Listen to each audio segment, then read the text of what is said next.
Olá, boa tarde. Boa tarde. Jornal da Cultura, primeira edição desta segunda-feira começa agora e você vai ver os seguintes destaques. Planalto vê sinal verde para acelerar o processo de impeachment depois que manifestações contra o governo em todo o país registraram menos participantes. Ainda tem gente em busca do melhor preço para as compras de Natal, mas olha, é bom não descuidar da segurança contra os golpistas de plantão. O índice de desenvolvimento humano no Brasil cresce, mas o país perde posições no ranking mundial. A desigualdade social é a principal responsável pelo mau desempenho brasileiro. De olho na produtividade e na proteção de segredos corporativos, empresas querem proibir o celular no horário de trabalho. O calor promete nesse verão, hein? E aí é fundamental redobrar o cuidado com a saúde. Principalmente com os idosos. Muita água e alimentação balanceada são a receita.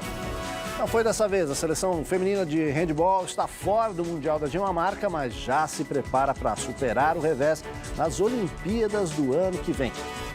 Participe do Jornal da Cultura primeira edição, envie sugestões, comente as nossas reportagens nas redes sociais pela hashtag JCPrimeira. Fique aí.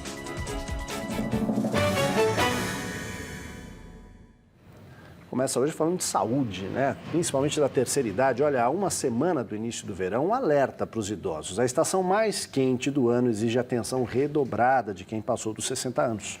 Beber muita água e dar preferência a alimentos leves fazem toda a diferença na saúde e no bem-estar dos idosos durante os meses de calor intenso. Aos 91 anos, Sr. Adib malha 3 vezes por semana. Entre um exercício e outro, ele faz uma pausa para se hidratar. E em casa não é diferente. A minha mulher está em cima de mim o dia inteiro com aquele copo de água de coco, vale a pena. Em dias de altas temperaturas, os idosos devem tomar água com mais frequência. Isso porque uma das alterações no metabolismo provocadas pela velhice é a diminuição na sensação de sede.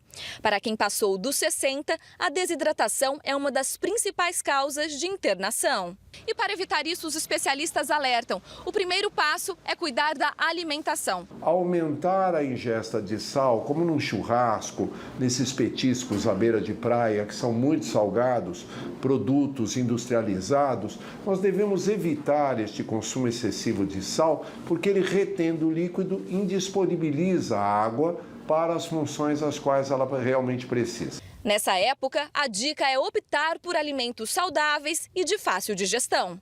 Frutas frescas, verduras, legumes, aquilo que, se de uma maneira não é o mais atraente, com certeza é o mais saudável.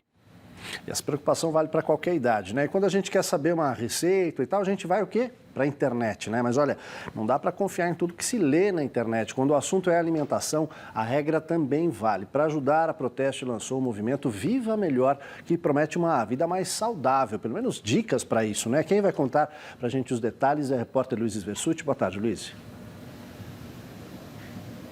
Oi, Aldo, boa tarde para você, boa tarde a todos. Olha, para quem estiver procurando esse tipo de informação relacionada a uma boa qualidade de vida, seja para alimentação, para exercícios físicos, é só então acessar o site da Proteste, mas é preciso se cadastrar para receber via e-mail essas informações. Então, informações aí de bem-estar, de saúde, de dicas de exercício físico e também até descontos em produtos esportivos, já que a Proteste fez uma parceria com uma loja de produtos esportivos. Sobre esse assunto, eu vou conversar mais agora com a Sônia Amaro, que é supervisora institucional da Proteste. Sônia, boa tarde. Sônia, como usar essa ferramenta da melhor forma possível? Olha, a melhor coisa, o consumidor pode entrar em contato conosco no nosso site, que é proteste.org.br, www. E aí ele vai ter várias informações a respeito desse trabalho que a gente está fazendo. Porque a nossa preocupação sempre é a saúde do consumidor, é a questão da alimentação do consumidor. Hoje existe uma grande preocupação do consumidor, principalmente com relação ao que ele consome em termos de alimentos, e é preciso realmente ter muito cuidado, até porque a Proteste faz inúmeros estudos e levantamentos, então a gente sabe dos riscos que representam os aditivos nos alimentos, o excesso de açúcar, de sal, então realmente por isso é que a gente está fazendo esse trabalho. Legal, muito obrigada pelas suas informações. Então, quem quiser se cadastrar e obter essas informações, é só acessar o site www.proteste.org.br/movimento-viva-melhor. É com você no estúdio, Aldo. Obrigado, Luiz. Deu uma falhadinha aí no sinal no final, que vem pela internet, mas a gente conseguiu pegar as informações, Gabriela. Tá fazendo compras de Natal? Fique de olho, hein? Segundo o Serviço de Proteção ao Crédito, 7 em cada 10 brasileiros já usam cartão de crédito nas compras do dia a dia e nessa época do ano, o número de fraudes justamente com o cartão aumenta. O consumidor precisa ficar bem atento. Há 2 semanas do Natal, o vai e vem de sacolas não para e os consumidores correm em busca do melhor preço. Na hora de pagar, muita gente prefere a facilidade do cartão de crédito, mas todo cuidado é pouco. Já tive cartão clonado já. Eu tive uma dor de cabeça porque eles gastaram numa boate e minha esposa achou que tinha sido eu. A época desperta a atenção dos fraudadores, que aproveitam um movimento intenso do comércio para roubar os dados dos consumidores durante as negociações. Os fraudadores utilizam Black Friday, final de ano, período em que as pessoas estão comprando presentes, para lançar sites fraudados, às vezes até simulando sites que você pode confiar, então é importante estar muito atento. O Procon tem uma lista hoje com 500 lojas que não são consideradas confiáveis por não darem o tratamento adequado. Para evitar dores de cabeça, alguns cuidados simples ajudam a deixar as compras mais seguras. Ative o aviso via SMS no seu celular. Assim você vai saber cada compra que é feita no cartão diretamente no seu celular. Peça o cartão com chip se você ainda não tem um. É o mais seguro que tem hoje disponível. Comprar o seguro que o cartão oferece. É um valor muito pequeno por mês e você vai dormir bem mais tranquilo. Isso aí. E olha, o celular, todo mundo tem, né? É muito útil, mas precisa saber usar, principalmente no ambiente de trabalho, né? A Justiça tem negado indenização a empregados que se acidentaram enquanto enviavam mensagens e tem considerado legal proibir o uso do aparelho no trabalho. O uso do telefone celular durante o expediente pode estar com os dias contados no escritório dessa multinacional em São Paulo. A gente já teve um caso agora no passado que o funcionário acabou no último dia de trabalho transferindo informação confidencial através do celular e a gente está reanalisando isso, se a gente proíbe ou não. Outro problema de usar o celular no trabalho é a perda de produtividade. Um levantamento feito por uma empresa de carreiras mostra que a troca de mensagens é a principal distração no trabalho, seguida pelas pesquisas na internet e pela troca de e-mails pessoais. A falta de atenção pode provocar acidentes. Em decisões recentes, a Justiça do Trabalho manteve demissões por justa causa ou negou indenizações para quem se acidentou porque mexia no celular. Preocupados com a segurança dos trabalhadores, sindicatos da construção civil de algumas cidades estão incluindo na Convenção Coletiva de Trabalho uma cláusula para que as empresas possam proibir o uso de celulares e smartphones durante o horário de expediente. Fábio, que é pintor de fachadas, concorda. Risco, né? Tirar a atenção do trabalho, você está na fachada, no balanço na cadeirinha, distrai, pode acontecer um acidente, né? O que existe na legislação é um dispositivo que prevê que o empregador tem o poder de direção, que é o poder de estabelecer as regras de conduta no ambiente de trabalho. Desde que essas regras sejam razoáveis, que elas não sejam abusivas e que elas não agridam a dignidade do trabalhador, o empregador pode estabelecer essas regras. Vamos às notícias nacionais. Incêndios voltam a atingir a Chapada Diamantina, na Bahia. 4 atrações do Parque Nacional estão suspensas por segurança. Pois é, e numa outra notícia, a Via Dutra fica mais de 4 horas interditada durante a noite no sentido do Rio de Janeiro. Um deslizamento de terra provocado pela chuva interrompeu o trânsito na altura do município de Barra Mansa. Um ônibus fretado não conseguiu parar e bateu na barreira. 6 passageiros ficaram feridos. Homens armados invadem unidade de pronto atendimento em Caldas Novas, no estado de Goiás, e resgatam um preso que recebia socorro médico no local. Imagens de uma câmera de segurança mostram o momento em que os criminosos chegam e rendem os funcionários da unidade. Incêndios voltam a consumir a vegetação da Chapada Diamantina. 3 novos focos foram registrados no fim de semana em municípios no entorno ao parque. A Justiça mandou o governo federal ajudar o estado da Bahia a combater o fogo que atinge a região há mais de 40 dias. Por causa dos incêndios, 4 atrações da Chapada Diamantina estão com visitação suspensa por medida de segurança. Entre elas, a Cachoeira da Fumaça, um dos principais cartões postais do lugar. A gente fala do desastre em Mariana, a lama que se alastrou com força pelo Rio Doce, levou casas, escolas e igrejas, só não levou a esperança, mesmo daqueles que perderam tudo. Enquanto a mineradora, as autoridades ambientais, o governo ainda batem cabeça para resolver o problema dessas pessoas, o repórter Ricardo Ferraz foi até lá para conhecer como é que eles esperam superar o problema. Veja aí. Difícil demais. Mas a gente tem que aceitar, porque Deus quis assim, né? Apesar de ter perdido tudo, mas não perdemos a vida. Certo de que a vida não tem preço, seu Zezinho passeia pelas ruínas de Bento Rodrigues, grato por estar vivo, mas com saudade da vida que a lama destruiu. Lá na frente era o Paulo de Lina, lá na frente a Dona Carminha. São vestígios de vidas que tiveram de ser completamente abandonadas de uma hora para outra. As pessoas largaram suas casas do jeito que estavam, inclusive aquelas que não foram tão atingidas pela lama, como essa que nós estamos. A gente vê louça para lavar, um saco de açúcar em cima da pia e mesmo um mês depois da tragédia, encontramos restos de comida no fogão. Essa era a casa de Dona Rosa. Hoje ela divide um quarto de hotel com a filha e o genro. Para passar o tempo, faz crochê, como quem tece ponto por ponto uma vida que recomeça. Esse tapete vai para a porta da casa nova. Passou, venceu, acabou. A lama foi embora. Agora é vida nova. Até agora, 153 famílias das cerca de 350 que perderam tudo foram alojadas em casas alugadas pela empresa. A Samarco também está pagando um salário mínimo e mais 20% para cada dependente, além de uma cesta básica. Todas as pessoas que foram atingidas e que o Ministério Público julgar que fazem jus a receber esse cartão, receberão. Esse é o compromisso da Samarco. Mas a assessora de imprensa da Samarco não deixou a entrevista ir além. Para vocês, o que aconteceu? Foi um acidente? Um crime? O que foi? Olha, até que se prove alguma... Ela é a área de social. Isso ainda está sendo estudado. As causas do acidente estão sendo estudadas. As 96 crianças da Escola Municipal de Bento Rodrigues foram todas transferidas para essa outra escola em Mariana. O prédio é novo, mas elas continuam a estudar com os mesmos professores e colegas de classe. É um jeito de tentar recomeçar de novo, né? Embora seja difícil, mas é uma forma de, pelo menos, tentar manter esse resto de ano algumas coisas que já eram do jeito que eram lá no Bento. Aos poucos a vida vai se ajeitando, mas a saudade, essa vai demorar para passar. Eu nasci no recanto feliz.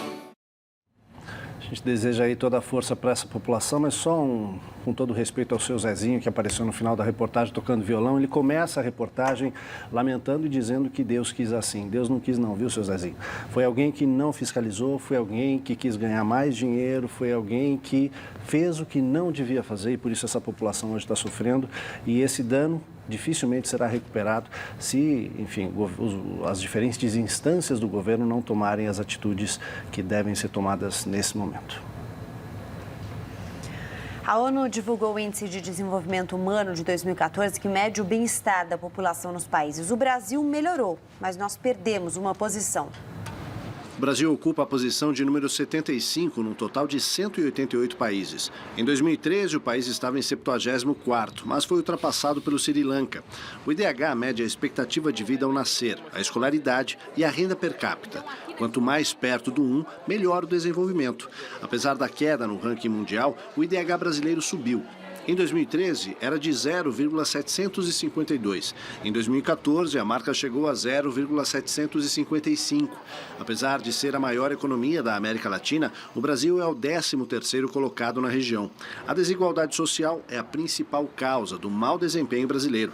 A liderança do ranking no mundo é da Noruega, com 0,944, seguida da Austrália e da Suíça.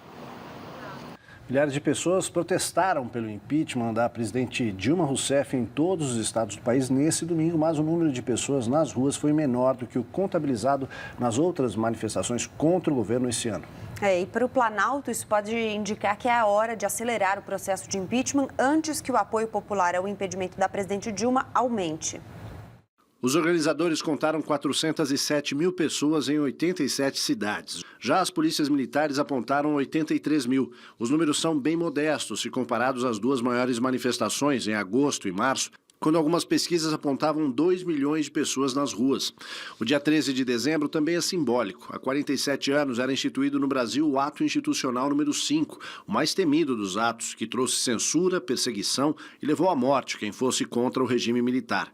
Ontem nada disso foi lembrado. Os alvos eram, além da presidente Dilma, o ex-presidente Lula. Na Avenida Paulista, em São Paulo, a PM indicou 30 mil pessoas. O Instituto Datafolha, mais de 40 mil. E os organizadores falaram de 50 a 500 mil. No Rio de Janeiro, o protesto foi na praia de Copacabana. A polícia não fez estimativa e os organizadores disseram que havia de 60 a 100 mil pessoas. Em Brasília, a PM disse que 6 mil pessoas se reuniram na esplanada dos ministérios. Quem organizou disse que eram 30 mil. Em Belém, enquanto um grupo pediu o impedimento de Dilma, outro defendia a presidente. Em Belo Horizonte, um homem foi detido tentando furar um boneco do presidente Lula e em Fortaleza teve até dancinha pró-impeachment. O último adeus a Nidia Alicia, atriz, produtora, diretora de teatro que morreu no sábado aos 89 anos, foi velada neste domingo no Teatro Sérgio Cardoso, que ela fundou no bairro da Bela Vista, em São Paulo. Pois é, e Nidia Alicia também participou da fundação da TV Cultura de São Paulo na década de 1970 e foi diretora de teledramaturgia aqui da emissora. Sensibilidade, delicadeza e dedicação. Palavras que descrevem a vida da atriz, produtora e diretora que morreu neste sábado, aos 89 anos, de um câncer no pâncreas. O lugar escolhido para a despedida não poderia ser outro. O Teatro Sérgio Cardoso, espaço que ela fundou, construiu e fez história. Afinal, foram quase 70 anos dedicados à interpretação.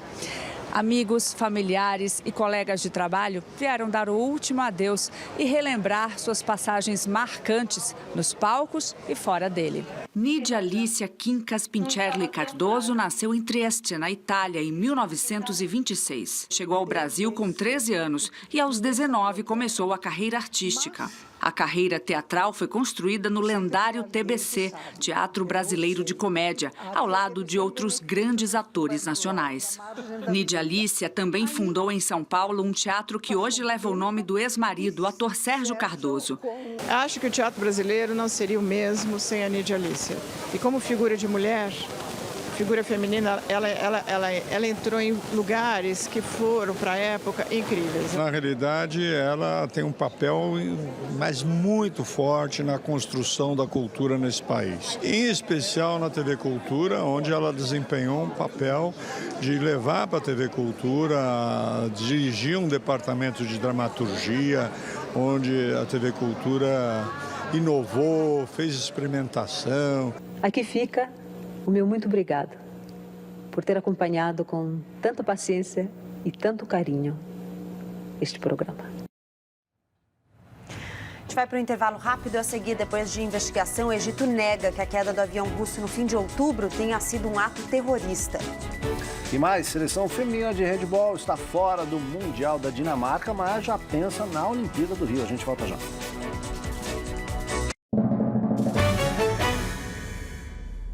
Estamos de volta com as notícias internacionais. Uma nova versão, hein? Não foi o Estado Islâmico que derrubou um avião russo no Egito, deixando mais de 220 mortos no fim de outubro. Ou não teria sido, né?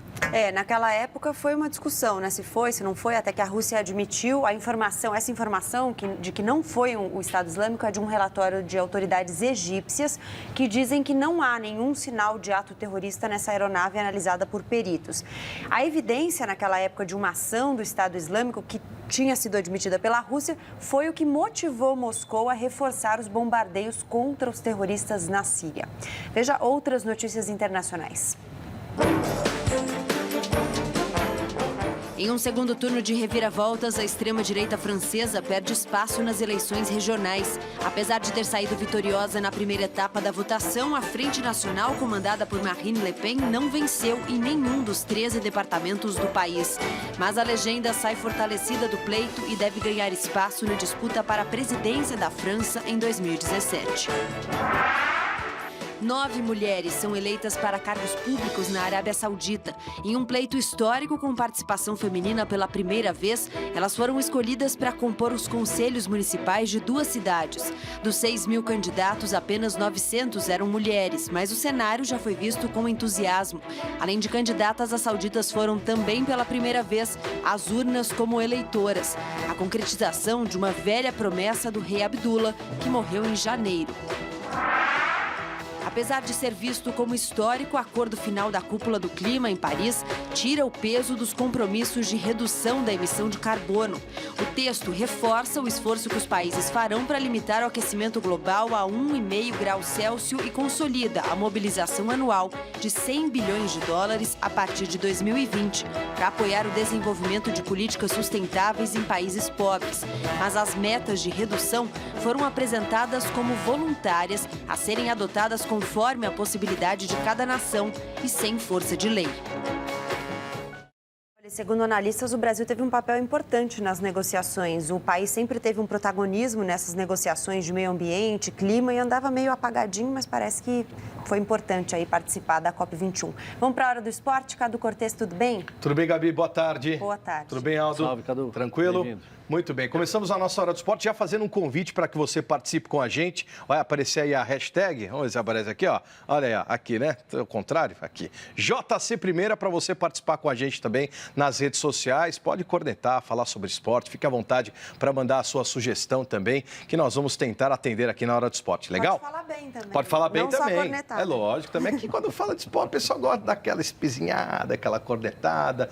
Muito bem. Aqui é, por exemplo, né, muita gente criticando a seleção brasileira, mas, enfim, depois de se manter invicta na fase de classificação, a seleção de handebol feminino perdeu e já está fora do Mundial. Perdeu quando não podia perder, no mata-mata contra a Romênia, nas oitavas de final. Apesar de um começo equilibrado, a seleção brasileira estava sempre atrás do placar. O Brasil errou e muito nas cobranças de 7 metros, bem defendidos pela goleira Paula Ungureanu, e viu as rivais abrirem grande vantagem no marcador. No final do primeiro tempo, a diferença estava em 5 gols, 13-8. A seleção brasileira reagiu por 15 minutos no segundo tempo e voltou a pressionar, tirando 4 gols de diferença, mas as bolas não entravam. Não era dia. O placar mostrava 20-19 e dessa vez o gol de empate não saiu. E as romenas, numa partida impecável, merecidamente ficaram com a vaga nas quartas de final, vencendo as atuais campeãs mundiais por 25-22. Parabéns às meninas que ficam durante todo o ano jogando na Europa, né? A Liga Nacional, por exemplo, aqui no Brasil tem apenas 3 meses, então é realmente complicado tentar manter o nível. Elas disputam agora o 8º até 12º lugar. Inaugurada a Arena Olímpica do Tênis, no Rio de Janeiro, vamos ver. O evento teste de tênis e tênis em cadeira de rodas para os Jogos Olímpicos e Paralímpicos da Rio 2016 foi a última competição do ano. O centro de tênis abriga 16 quadras de piso rápido. A principal, inspirada na grande campeã Maria Esther Bueno, tem capacidade para 10 mil pessoas e será permanente. Haverá ainda 13 quadras menores, 7 delas com 250 assentos cada, e serão usadas para a disputa das partidas. As outras servirão para treinamento e aquecimento. O duplista Bruno Soares, campeão do US Open 2014 com a indiana Sania Mirza, não poupou elogios à nova estrutura montada no Rio de Janeiro. O leque é enorme, né? Qualquer coisa que a gente precise fazer com tênis, um complexo como esse te dá a possibilidade, né? De qualquer que seja o tamanho. Legal, Copa Davis, Fed Cup, sem dúvida nenhuma. E com o fim das Olimpíadas, notícia boa, para comemorar as 9 quadras permanentes vão ser um legado de fato para o esporte. A ideia é não só transformar o espaço na Casa do Brasil, voltado para o treino dos atletas de alto rendimento, mas também receber crianças e adolescentes de projetos sociais e competições nacionais e internacionais. O Brasileirão acabou, mas tem bola rolando no Mundial de Clubes da FIFA. Vamos ver os gols. Sanfrecce Hiroshima e Mazembe do Congo. Lembra do goleirão dançarino na semifinal de 2010 contra o Internacional? Ele estava em campo, mas não evitou os 3 gols da equipe japonesa. Shiba, Shiotani e Asano. O Hiroshima vai pegar o River Plate por uma vaga na final. América do México e Guangzhou, Evergrande da China. Time comandado por Felipão, o próprio. Pero quem abriu o marcador foi Oribe Peralta, de cabeça, 1-0 América do México. Mas aí apareceu Paulinho, ex-Corinthians, que serviu Zenlong para empatar. E nos acréscimos foi a vez dele, Paulinho, de cabeça, virar para o time chinês e selar a classificação para a semifinal, que será contra o Barcelona na quinta-feira. É isso aí, portanto, quarta-feira teremos jogos importantes. Será que o nosso glorioso Sanfrecce ou Guangzhou de Felipão vai aprontar? Diz que ele está feliz da vida lá na segunda divisão da Foi China. por pouco, né, que eles passaram. Foi por pouco. Paulinho, lembra o Paulinho? Paulinho, gol de cabeça contra o Atlético na Libertadores de 2012, pá, de cabeça foi igualzinho. Bora. Parabéns, vamos embora. Até amanhã. Tchau. Obrigado. Até. Valeu. Isso aí, minha gente. O Jornal da Cultura, primeira edição, fica por aqui. Apareceu aí, cadê o YouTube? Cadê o endereço na tarjinha? E aí, tá o nosso endereço ao vivo e quando você quiser, você acessa por lá. Isso aí, agora você fica com o JC Debate. A gente volta amanhã ao meio-dia. Boa tarde para você. Tchau.